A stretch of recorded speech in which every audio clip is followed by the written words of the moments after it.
다니엘서 3장 4장 종합. 다니엘 3장과 4장은 바벨론 왕 느부갓네살과 다니엘, 그리고 그의 친구들의 이야기를 통해 믿음과 교만, 그리고 하나님의 주권에 대한 중요한 교훈을 전달합니다. 3장에서는 느부갓네살 왕의 금 신상 숭배 명령에 굴하지 않고 믿음을 지킨 다니엘의 세 친구의 이야기가, 4장에서는 교만으로 인해 징벌을 받았으나 회개 후 하나님의 주권을 인정한 느부갓네살 왕의 이야기가 펼쳐집니다. 이 두 이야기는 극명한 대조를 이루며 하나님을 경외하는 삶의 중요성을 강조합니다. 3장 요약 풀무불 속에서도 빛나는 믿음. 다니엘 3장은 느부갓네살 왕이 거대한 금 신상을 세우고 모든 백성에게 숭배를 강요하는 장면으로 시작됩니다. 왕은 봉헌식 때 나팔, 피리, 수금 등 각종 악기 소리에 맞춰 신상에 절하지 않는 자는 즉시 맹렬히 타는 용광로 가운데에 던져넣겠다는 엄명을 내립니다. 그러나 다니엘의 세 친구 사드락, 메삭, 아벳느고는 왕의 명령을 거부하고 오직 하나님만을 섬기겠다는 굳은 의지를 드러냅니다. 그들은 우상 숭배는 하나님의 계명을 어기는 것이라 여기고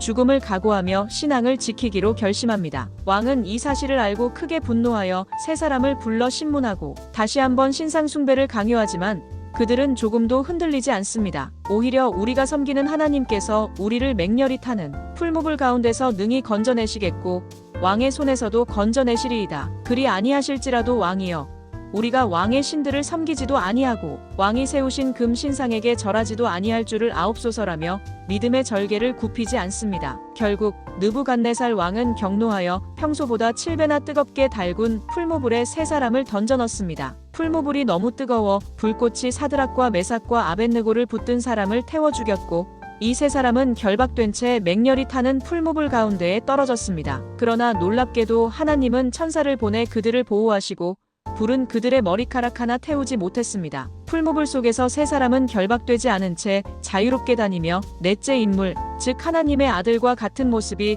그들과 함께 하는 것이 목격됩니다. 이 기적을 목격한 느부갓네살 왕은 두려움을 느끼고 하나님의 권능을 인정하며 찬양합니다. 그는 세 사람을 풀무불에서 나오게 하고 그들의 지위를 더욱 높여줍니다. 또한 조서를 내려 그들의 하나님을 회방하는 자는 엄벌에 처할 것을 명합니다. 다니엘 3장은 어떠한 상황에서도 흔들리지 않는 믿음과 그 믿음을 통해 역사하시는 하나님의 놀라운 구원 능력을 보여주는 감동적인 이야기입니다. 핵심 9절 3장 17절, 18절. 왕이여, 우리가 섬기는 하나님이 우리를 맹렬히 타는 풀무불 가운데에서 능히 건져내시겠고 왕의 손에서도 건져내시리이다. 그렇게 하지 아니하실지라도 왕이여, 우리가 왕의 신들을 섬기지도 아니하고 왕이 세우신 금 신상에게 절하지도 아니할 줄 아옵소서. 다니엘 4장 요약 느부갓네살 왕의 교만과 회개. 다니엘 4장은 느부갓네살 왕이 꾼 두 번째 꿈과 그 꿈의 해석, 그리고 그 예언의 성취를 기록하고 있습니다. 왕은 온 세상에 사는 백성들에게 조서를 내려 자신의 경험을 간증하며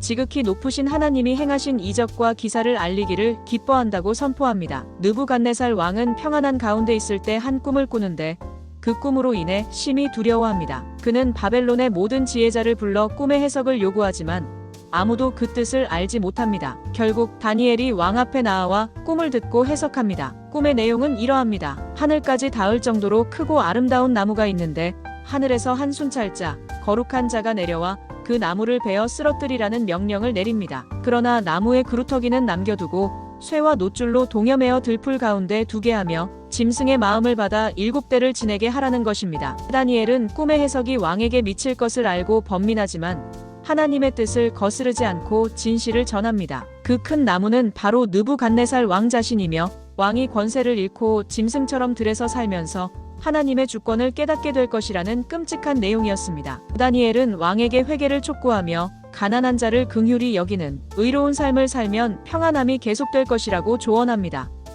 그러나 느부갓네살은 이 경고를 무시하고 12개월 후 왕궁을 거닐면서 자신의 권세와 능력으로 건설한 바벨론을 자랑합니다. 그 순간 하늘에서 소리가 들려와 왕에게 징벌이 임박했음을 알립니다. 즉시로 왕은 사람에게 쫓겨나 들짐승과 함께 살며 소처럼 풀을 먹고 하늘 이슬에 젖는 비참한 처지가 됩니다. 그제서야 그렇게 7대를 지낸 후 느부갓네살은 하늘을 우러러보며 하나님을 인정하고 찬양합니다. 그제서야 왕의 총명이 돌아오고 그의 나라와 위엄도 회복됩니다. 느부갓네살은 조서를 내려 하나님의 진실하심과 의로우심을 증거하며 교만하게 행하는 자를 낮추시는 하나님의 능력을 선포합니다. 그는 비로소 하나님의 주권을 인정하고 겸손한 왕으로서 남은 생을 살아가게 됩니다. 핵심 구절 4장 37절. 지금 나 느부갓네살은 하늘의 왕을 찬양하며 칭송하며 경배하노니 그의 일이 다 진실하고 그의 행하심이 의로우심으로 교만하게 행하는 자를 그가 능히 낮추심이라. 기도문.